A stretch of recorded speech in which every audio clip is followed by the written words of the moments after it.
The morning sun spilled through the tall glass windows of her office, painting the room in a golden glow. Papers were spread across her polished desk, contracts stacked neatly, and a laptop screen filled with graphs and numbers blinked at her. It was already a busy day, but for her, that was nothing unusual. As the CEO of a fast-growing company, her life was built on schedules, deadlines, and decisions worth millions. Her phone buzzed every few minutes, messages from her assistant, reminders about meetings, updates from her legal team. She glanced at her calendar, packed from morning to evening. But her mind was focused on one thing, the massive partnership she had been negotiating for months. A $2 billion deal was on the horizon, a partnership that would secure not just her company's future, but also hundreds of jobs for the people who worked under her leadership. She leaned back in her chair for a brief moment, exhaling slowly. Being a black woman CEO wasn't easy. She had fought harder than most, faced doors that were slammed in her face, and heard whispers that questioned her place at the top. But she had turned every doubt into motivation. Every challenge had made her stronger. Today was proof of that. She wasn't just running a company, she was building a legacy. Her assistant entered with a folder, reminding her about a stop she needed to make at the bank before her afternoon meeting. She nodded. It was routine, just a deposit, a simple transaction, but it had to be done. She gathered the stack of bills neatly into an envelope, double-checked the documents she needed for the bank, and slipped them into her handbag. To her, it was just another errand. Another small task in a long day. The city streets buzzed with energy as she stepped out, her driver opening the car door. Horns blared, people rushed along sidewalks, and skyscrapers stretched high above. As the car pulled into traffic, she opened her laptop again, typing notes, sending emails, never letting a second go to waste. Her life was a balance between movement and focus, between chaos and calm. By the time the car pulled up in front of the bank, she had already checked off 2 tasks from her list. She smoothed her blazer, adjusted her watch, and stepped out gracefully. Heads turned. As they always did, there was something commanding about her presence. It wasn't just her appearance, but the quiet authority she carried with her. Inside the bank, the air was cool, the smell of polished floors and paperwork lingering. Customers stood in line, some tapping their feet impatiently, others scrolling on their phones. She moved forward quietly, holding her envelope of bills and the documents she needed. She didn't need to announce who she was. Her power wasn't in showing off, was in knowing her worth. The teller's line was short, and she stepped up when it was her turn. The man behind the counter glanced at her briefly, his eyes flicking to the envelope in her hands. His expression was flat, almost dismissive, as though he had already judged her before she said a word. She greeted him politely, her tone calm and professional. He sighed, tapping at his keyboard slowly, asking questions without looking at her properly. She answered each one with patience. To her, this was just another transaction, another part of her busy day. But something about his tone, his careless attitude, lingered in the air like a warning. She placed the stack of bills gently on the counter, neatly aligned, ready for processing. It wasn't just money, it was part of her company's transactions, part of the $2 billion partnership that was being finalized. Every detail mattered to her, even the smallest ones. But she didn't know that this small errand, this ordinary visit to the bank, was about to turn into something far from ordinary. The teller looked at the stack, then at her, his expression shifting. Instead of professionalism, something else flickered in his eyes, maybe even annoyance. She noticed, but said nothing. She kept her composure, as she always did. After all, she had faced worse than a rude employee. Around her, the bank hummed with normalcy. People chatting quietly, pens scratching against forms. But within moments, the calmness of her busy day was about to shatter. She didn't know yet that this stop at the bank would change everything, that by tomorrow morning, The $2 billion partnership she had worked so hard for would no longer exist. For now, she was just a CEO managing another task on her long list, carrying herself with dignity. Unaware that disrespect was waiting just across the counter. Asterisk, the bank was steady with its usual rhythm, keyboards clicking, papers shuffling, pens scratching against forms. People in line scrolled through their phones. Others shifted impatiently, waiting for their turn. The CEO stood tall, her envelope of bills in hand, her expression calm and collected. To her, this was just another errand. But to the teller behind the counter, it was something else entirely. He was a middle-aged man with tired eyes. His sleeves rolled up and his tie slightly crooked. He had worked at the bank for years, but instead of building pride in his role, he had grown bitter, impatient, and careless. He saw customers not as individuals, but as interruptions in his day. Some he treated with exaggerated charm, especially when they walked in wearing expensive suits or carried an air of wealth. Others he dismissed quickly, assuming they weren't worth his time. When the woman stepped forward, he barely looked at her. His eyes flicked briefly to her face, then dropped to the envelope in her hand. A faint smirk tugged at his lips, though he didn't bother to hide it. In his mind, she didn't look like the type of client who carried serious business. He assumed she was just another customer with a handful of cash. Maybe someone trying to deposit more than she could handle. Next, he said flatly, his tone sharp, almost impatient. She stepped forward and greeted him politely, her voice soft but steady. "Good morning." He didn't return the greeting. Instead, he tapped his keyboard lazily and asked, "What's this?" Nodding toward the envelope, "A deposit," she answered simply, sliding it forward. She had done this many times before, at many banks. To her, money was a tool, not something to flaunt. She had built her empire on discipline, respect, and strategy, not arrogance. But the teller couldn't see that. He picked up the envelope and shook it lightly, as though testing its weight. His smirk deepened. He opened it and saw the neat stack of bills, crisp and aligned. The amount was larger than what most customers deposited in a single transaction. Instead of treating it with care, he scoffed quietly. "That's a lot of money," he muttered, his tone laced with sarcasm. She gave a polite nod. "Yes, it's for the company's account." That word company seemed to trigger something in him. He looked at her again, this time with open doubt. His brow furrowed and his lips curled slightly. "Company," he repeated. "And what company would that be?" There was no curiosity in his voice, only disbelief. It wasn't a genuine question, it was a challenge, a dismissal. He didn't believe her. She met his gaze calmly. "Mine." For a moment, silence hung between them. The teller blinked, surprised by her steady answer. Then, instead of respect, laughter bubbled in his throat. He let out a short, mocking chuckle, shaking his head. "Yours?" he said, his tone dripping with disbelief. "Right." Other customers nearby turned their heads slightly, sensing the tension. The CEO remained calm, her composure unshaken. She had faced this look before, the look that questioned her authority, her success, her very place in the world.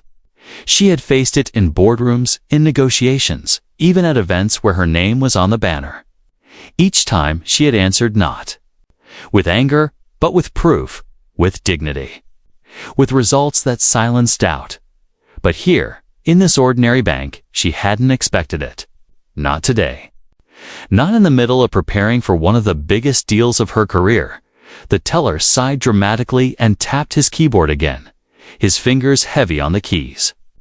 "We get a lot of people claiming big things," he muttered under his breath, though loud enough for her to hear. Best to keep expectations realistic.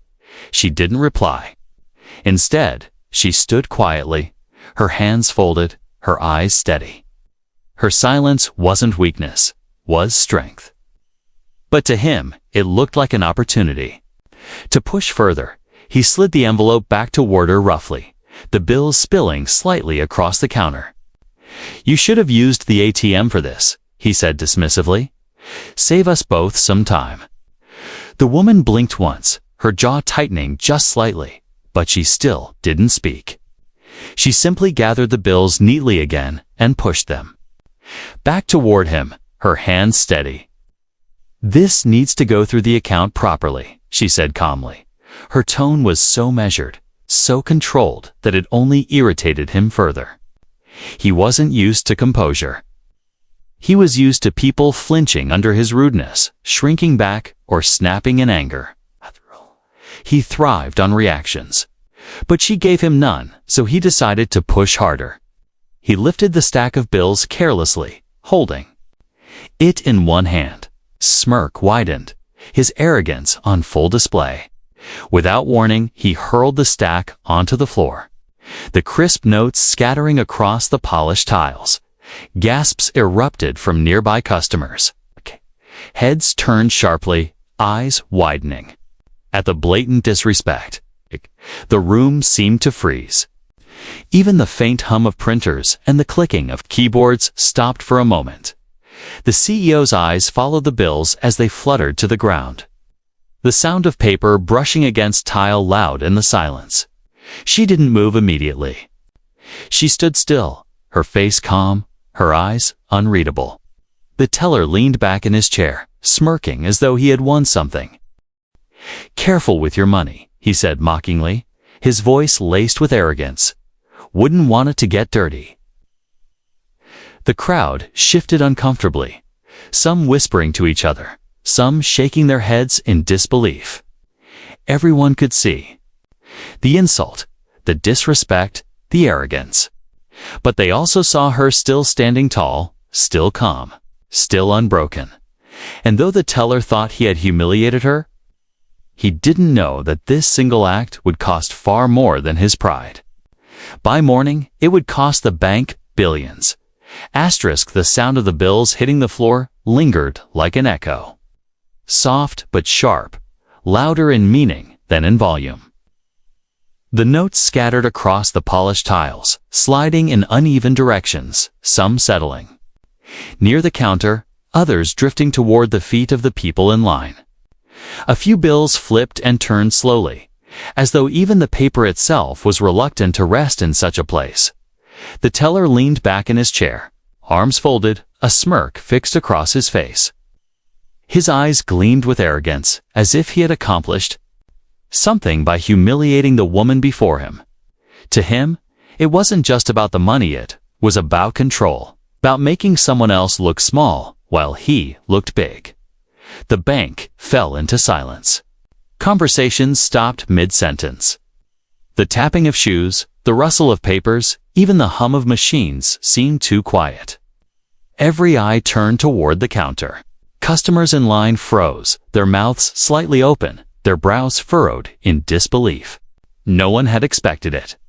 No one had ever seen a teller act like this. The woman stood still, her body upright, her gaze fixed on the scattered bills. Her face revealed nothing, no anger, no surprise, no panic. Only calm. For a few long seconds, she didn't move at all. Her silence filled the space, heavier than any shout could have been. Gasps whispered through the crowd. Did he just throw her money on the floor? That's unbelievable. What's wrong with him? The teller chuckled softly, pretending to brush off the tension. "Careful with your cash," he said mockingly, his tone dripping with condescension. "Wouldn't want it to get dirty." The words floated in the air, thick and offensive, but the woman didn't flinch. Slowly, she bent down, her movements precise, her composure intact. She crouched gracefully, gathering the scattered bills one by one, aligning them neatly as though she had all the time in the world. Each note she picked up felt like an act of quiet defiance, an unspoken declaration that no amount of disrespect could break her dignity. Her fingers moved with patience, her eyes calm. The crowd's whispers grew louder, more restless. A mother in line pulled her child closer, muttering under her breath about shame.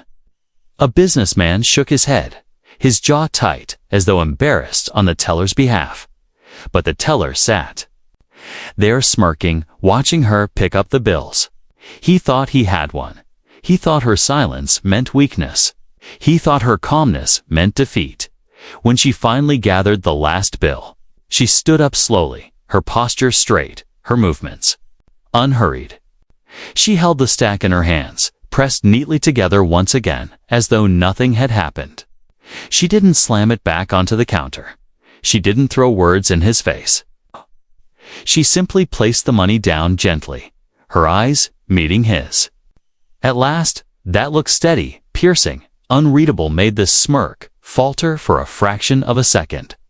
He shifted in his seat but quickly forced the grin back, as if trying to convince himself he was still in control. The woman spoke at last, her voice soft but clear. "Process the deposit," she said simply. There was no anger, no sharpness. Just calm authority. The teller blinked, surprised by her tone. He expected shouting, maybe insults, maybe threats. Instead, he got composure. It unsettled him more than if she had yelled. The people in line stared, their respect for her growing quietly. They had seen arrogance before, but rarely had they seen dignity this powerful. Her silence wasn't weakness, it was strength. She didn't need to shout to expose his behavior. She didn't need to argue to show who truly held control. He hesitated, then scoffed under his breath, reaching for the stack of bills. He slid them across the counter roughly, his fingers tapping at the keyboard again. But now, the arrogance in his movements looked smaller, thinner, like a flame sputtering when it senses the wind. The woman waited patiently, her eyes steady, her presence unshaken. Around her, the crowd still whispered, some shaking their heads, others pulling out their phones to type messages, maybe even recording quietly. They knew this moment meant more than just money, was about respect, about how people are treated when no one expects them to fight back.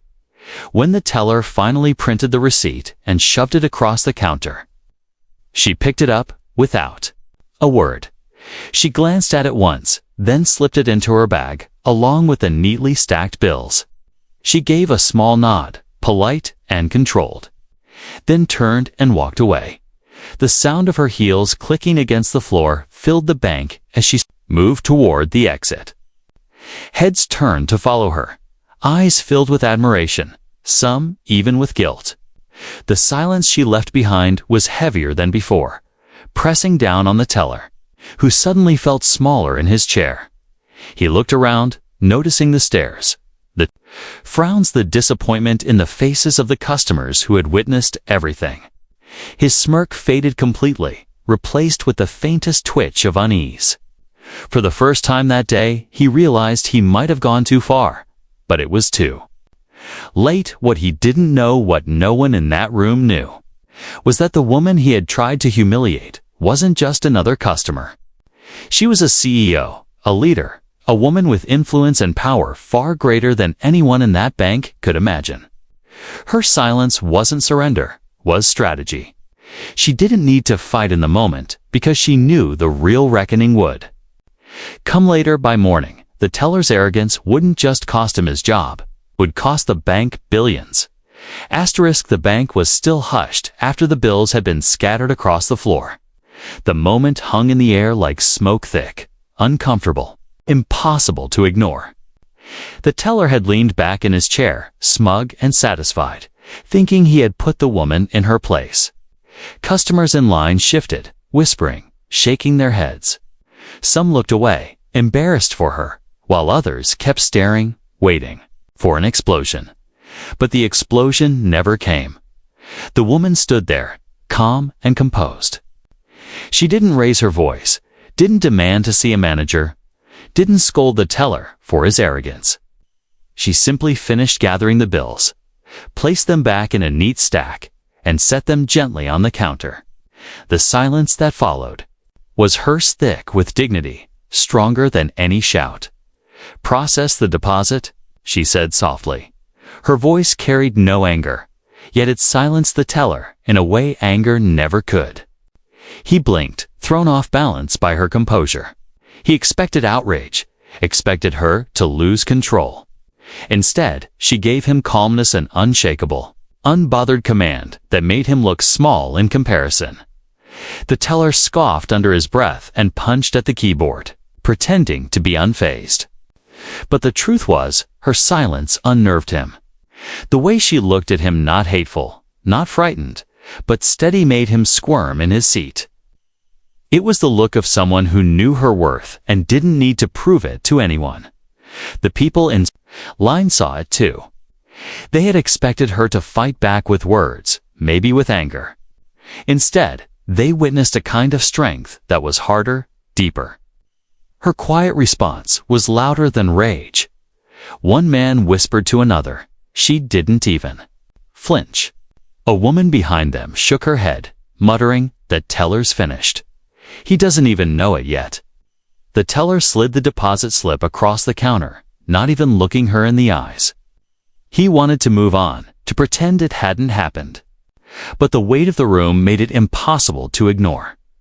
He could feel the stares on his back, the tension pressing in. Still, he smirked weakly, as if clinging to the last shred of power. The woman didn't give him another glance. She picked up the slip, folded it neatly, and tucked it into her bag. Then she turned, her shoulders straight, her steps calm. The sound of her heels against the polished floor echoed through the bank. Each click, sharp, deliberate, commanding attention without her even trying. The customers stepped aside as she walked past, their eyes following her. Some looked at her with admiration, others with quiet respect.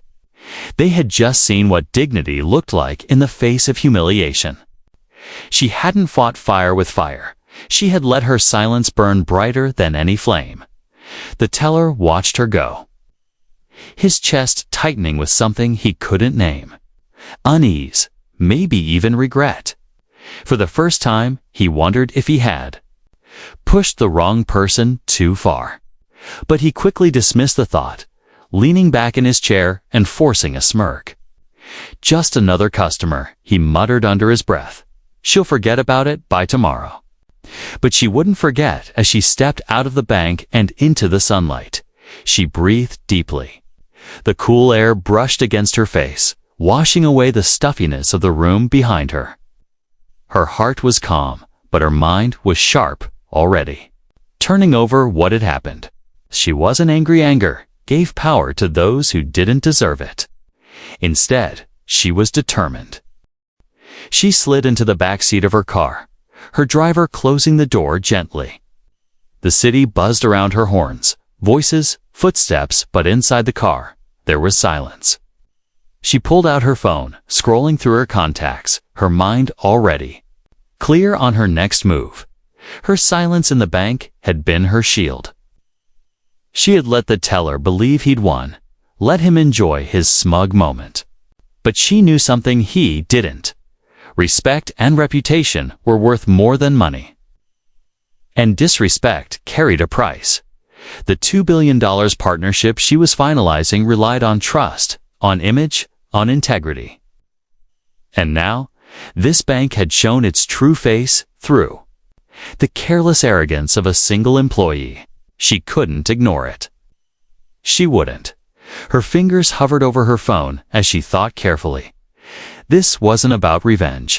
It was about principle. If a teller could treat her, a CEO, with such disrespect in public, what did that say about the institution as a whole? What did it mean for the communities who relied on them? For the clients who trusted them? She dialed a number. It rang once. Before a familiar voice answered her partner in the $2 billion deal. Her tone was calm, professional, but firm as she explained what had happened. She didn't embellish, didn't dramatize. She simply laid out the facts, the arrogance, the humiliation, the lack of respect. On the other end, there was silence. Then a heavy sigh. that changes everything," her partner said quietly. "If that's how they treat people," she nodded, though the other person couldn't see her. Exactly. Her silence at the bank had been enough to keep her dignity. But now, her voice carried the weight of consequence. One act of arrogance would ripple outward, touching boardrooms, investors, and headlines.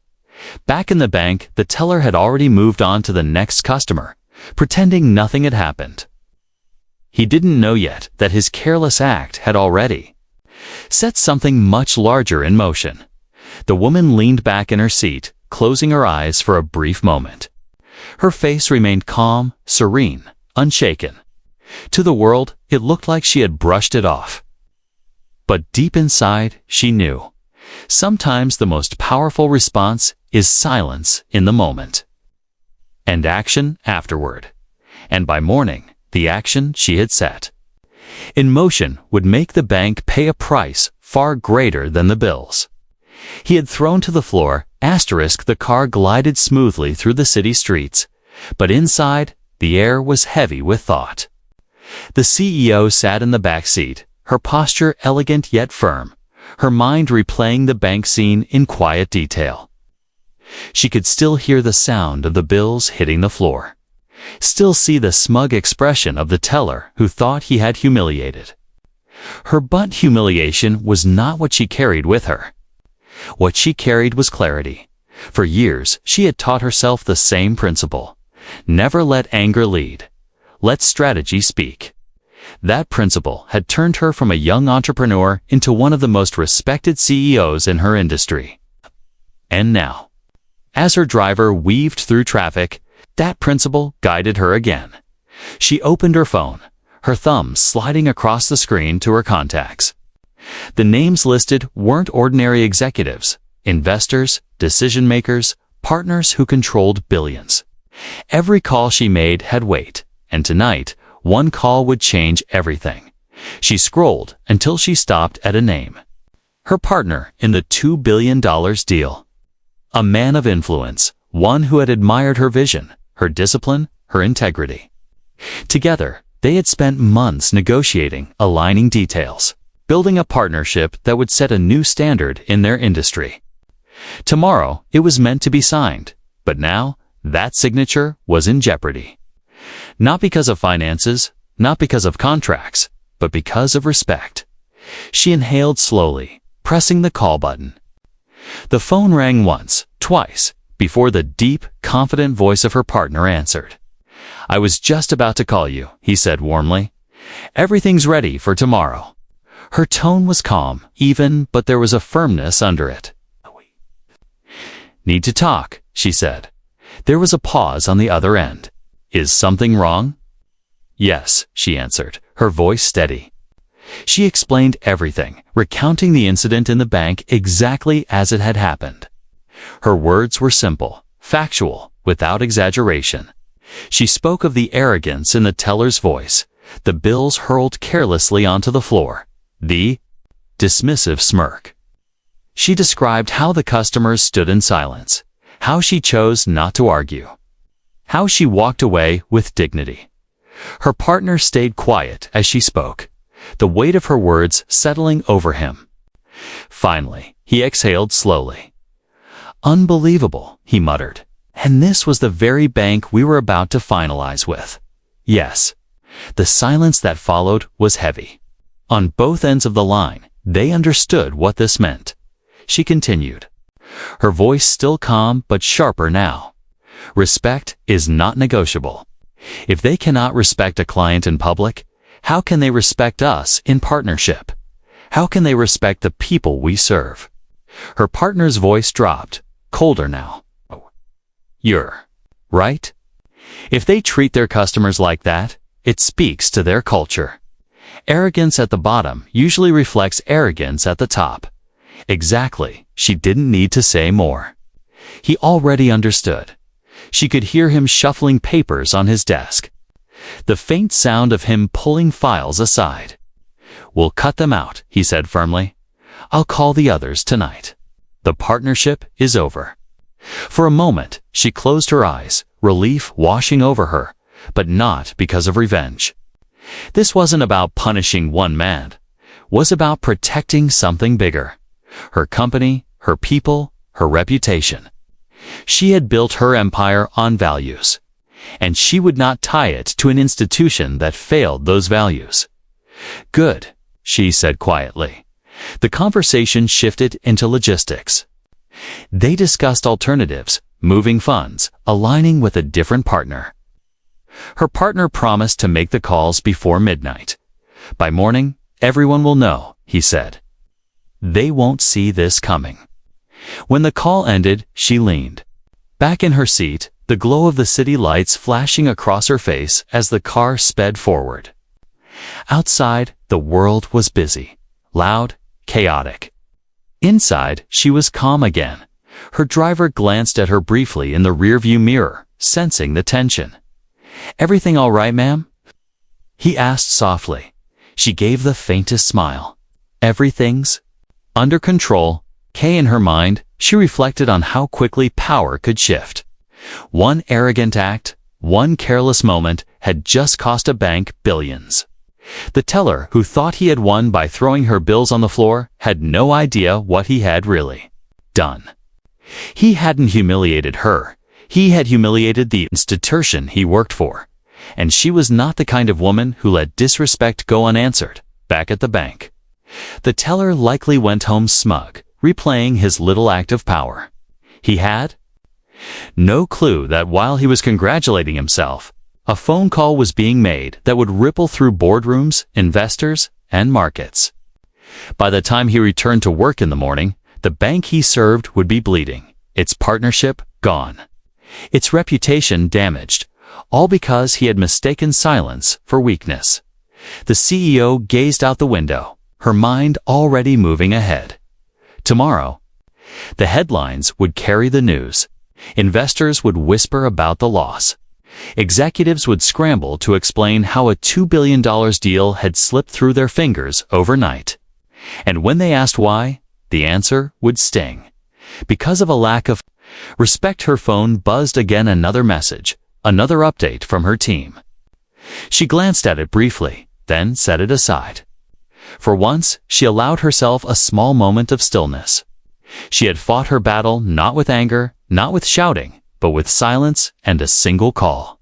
And by morning, the world would see the results.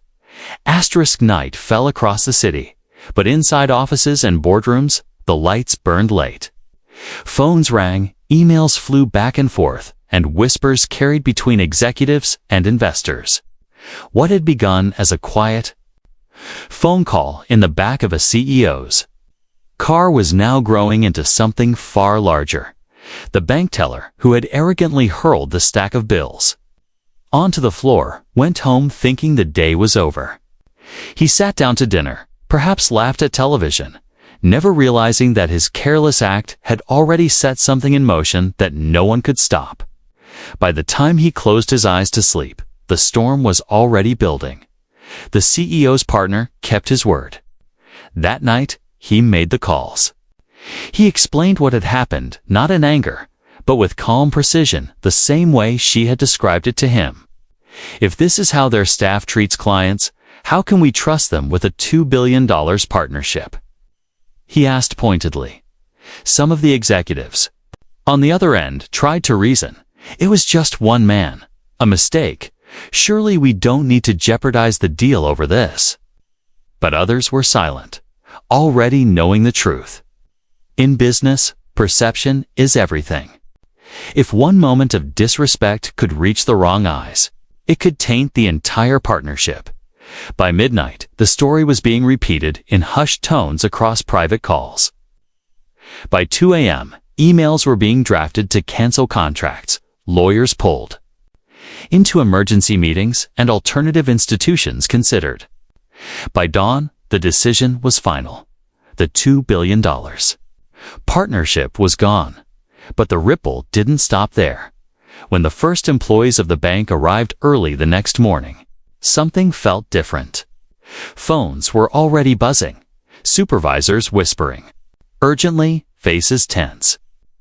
By the time the executives walked in, news had spread. The partnership months of negotiation, months of strategy was canceled overnight. Panic gripped the top floors. The CEO of the bank demanded answers, but the explanation was a bitter pill. A client was disrespected. One board member said carefully, leaving out the humiliating details. But word has a way of slipping past. Walls, within hours, the story began to leak. It didn't take long for investors to hear it. Some laughed in disbelief. $2 billion, gone. Over a teller. Others were furious, not at the CEO who had walked away, but at their own institution for allowing arrogance to cost them so much. Stock whispers began. Quiet at first, then louder as markets opened. The ripple grew wider. By noon, journalists were calling, "Is it true?" They asked, pressing bank representatives for answers. Was the deal really canceled because of a customer service incident? Executives fumbled with their replies, dodging questions, but silence only fed the speculation. Meanwhile, in offices far from the bank, other CEOs and investors nodded quietly to themselves. They understood. Respect was not a small thing, it was the foundation of trust. And when that trust cracked, even the largest numbers couldn't hold it together. Back in her own office, the woman who had been disrespected sat calmly at her desk. Papers neatly aligned, her phone buzzing with updates. She read each one with quiet satisfaction. Her decision had rippled exactly as she knew it would. She hadn't needed to raise her voice or make a scene in the bank. Her silence there had been powerful. But her actions afterward had been louder than thunder. Her assistant entered the room with wide eyes, holding a tablet. "It's already trending," she said quietly. On the screen, articles were appearing. Major partnership canceled, overnight, bank faces backlash. Social media buzzed with speculation, some people sharing the story in fragments, others demanding answers. The CEO simply nodded, her expression unreadable. She didn't care for the noise. What mattered was the principle. A lesson had to be taught, and now the world was listening. At the bank, however, chaos ruled. Emergency meetings were called. Executives pounded their fists on tables, demanding to know who was responsible. When the truth emerged that it had started with a teller who mocked and disrespected a black woman, it was like a dagger to their reputation. Not only had they lost money, they had lost face. The teller was summoned, confused, his arrogance suddenly gone.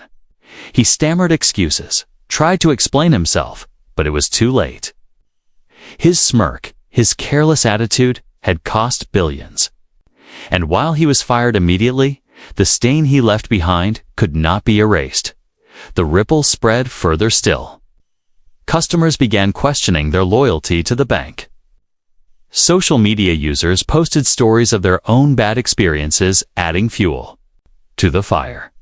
Investors pulled back cautiously, waiting to see how deep the damage would go. By evening, the once powerful institution was trembling, not from financial collapse, but from the weight of humiliation. They had underestimated the wrong woman, and the consequences were monumental. And through it all, the CEO remained calm. She didn't need to defend herself publicly. She didn't need to explain her decision. Her silence in the face of disrespect and her swift action afterward had spoken louder than any press release. The ripple effect was complete.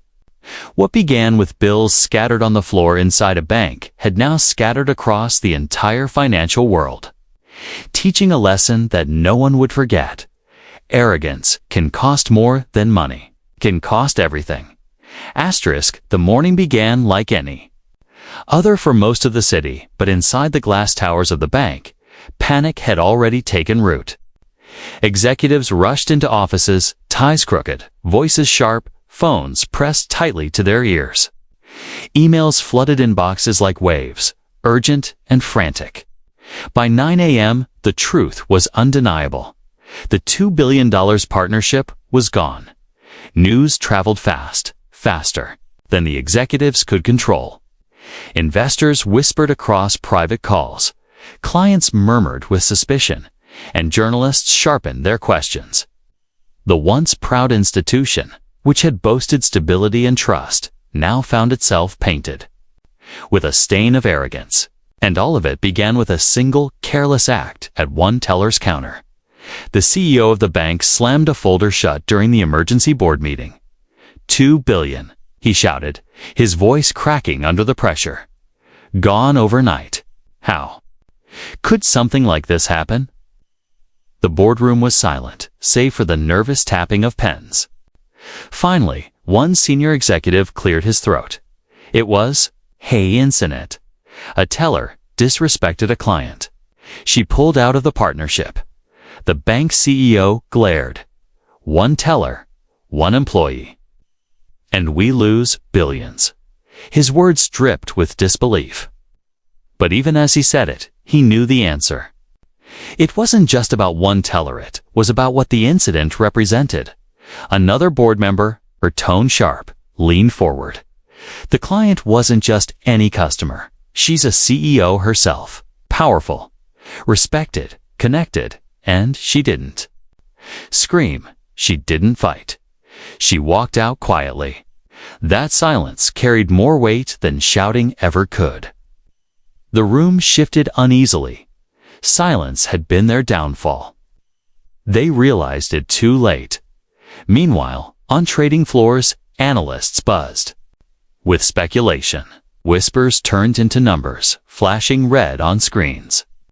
The bank stock began to dip, not by much at first, but enough to trigger alarms.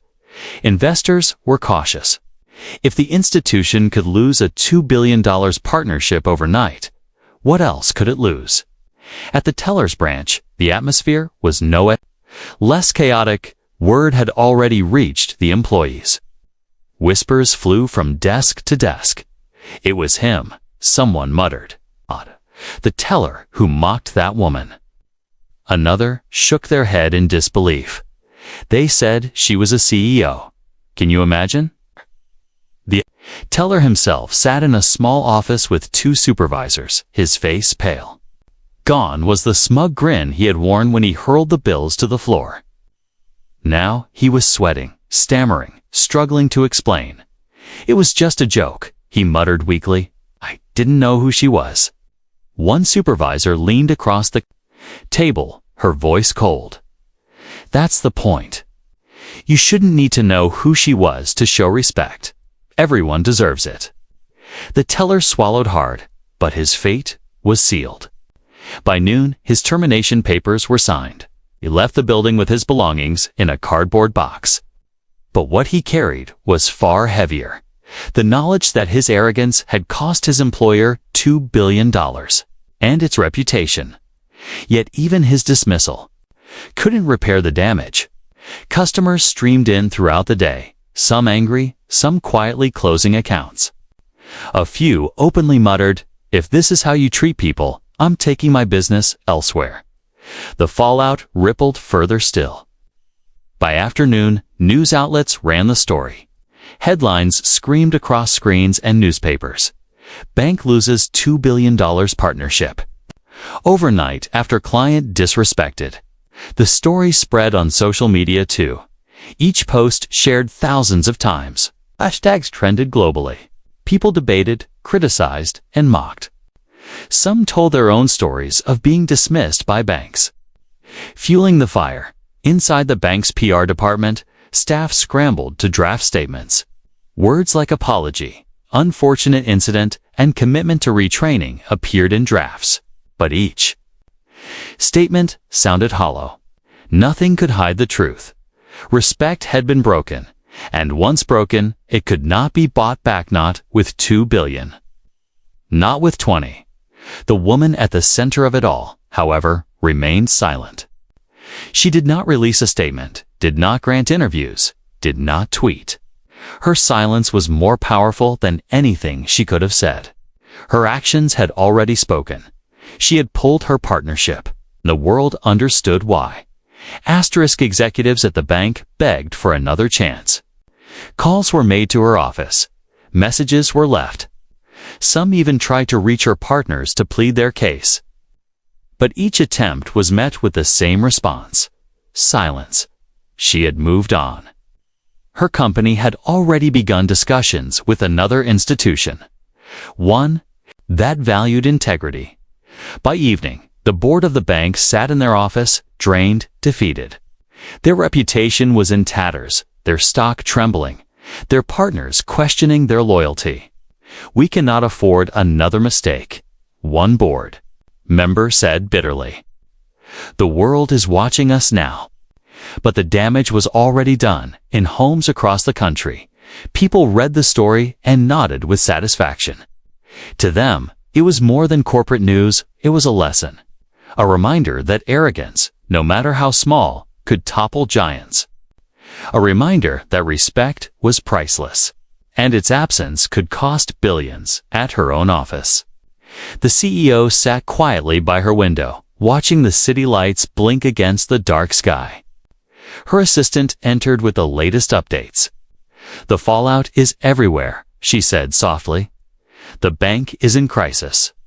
The CEO gave a small nod. "Good," she whispered. She wasn't happy for their loss, but she was satisfied that the lesson had been delivered. A lesson not just for them, but for everyone who thought power excused disrespect.